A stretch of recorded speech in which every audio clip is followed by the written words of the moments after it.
মৰমৰ ছাত্ৰ ছাত্ৰীসকল, মই আজি তোমালোকক সমাজ বিজ্ঞান বিষয়টোৰ পাঠ 1ৰ 2 আৰু 3 নম্বৰ প্ৰশ্নটো আলোচনা কৰিবলৈ আগবাঢ়িছোঁ। তোমালোকে বহি কিতাপ উলিয়াই লোৱা আৰু বৰ্ডলৈ ভালদৰে মন দিবা, সেইমতে বুজি ল'বা আৰু মুখস্থ কৰিবা।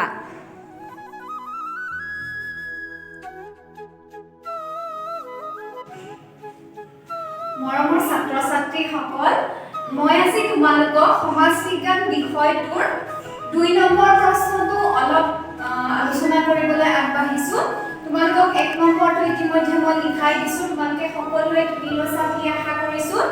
আজি 2 নম্বৰ প্ৰশ্নটো অলপ দীঘলীয়া, 4 নম্বৰ আছে যিহেতু অলপ তোমালোকে লিখিব লাগিব। ধুনীয়াকৈ লিখি ল'বা আৰু সেইমতে মুখস্থ কৰিবা। মই পঢ়ি দিছোঁ আৰু কিবা যদি নুবুজা থাকে, জানিব লগা থাকে, মোৰ লগত তোমালোকে যোগাযোগ কৰিবা। এতিয়া চোৱাচোন 2 নম্বৰটো বেমাৰৰ বীজাণু কেনেকৈ বিয়পিব পাৰে লিখা। 4 নম্বৰ আছে। এতিয়া আমি উত্তৰটো লিখিম।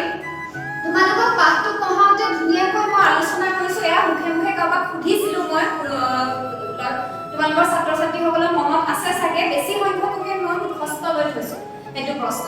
এতিয়া চোৱা, য'তে ত'তে প্ৰস্ৰাৱ পায়খানা কৰিলে সৰু ল'ৰা ছোৱালীয়ে খেলা ধূলা কৰোঁতে নজনাকৈ সেই লেতেৰা বস্তুবোৰ হাত ভৰিত লাগিব পাৰে আৰু সেই লেতেৰা বস্তুবোৰত পৰা মাখি মহ আদি উৰি গৈ ঢাকনি নিদিয়াকৈ ৰখা খোৱা বস্তুত পৰিব পাৰে। এনেদৰে বহুতো বেমাৰৰ বীজাণু বিয়পে। লেচনটো চেপ্টাৰটো পঢ়াওঁতে তোমালোকক মই এইটো বুজাইও দিছোঁ আৰু মুখস্থও লৈছোঁ। সেইকাৰণে ধৰি লৈছোঁ তোমালোকে বুজি পাইছা, বেছি ক'বলগীয়া নাই। পিছৰ প্ৰশ্নটোলৈ আহিছোঁ। পিছৰ প্ৰশ্নটোত আছে পেলনীয়া জাবৰ কেনেদৰে কামত লগাব পাৰি বৰ্ণনা কৰা। বৰ্ণনা কৰিব দিছে। ইয়াতো 4 নম্বৰ আছে, অলপ লিখিব লাগিব। এই প্ৰশ্নটো তোমালোকক মই প্ৰত্যেককে থিয় কৰাই মুখস্থ লৈছিলোঁ। মনত আছেনে বাৰু তোমালোকৰ? এতিয়া চোৱাচোন, তোমালোকে বহুতে উত্তৰো দিছিলা মোক শুদ্ধকে।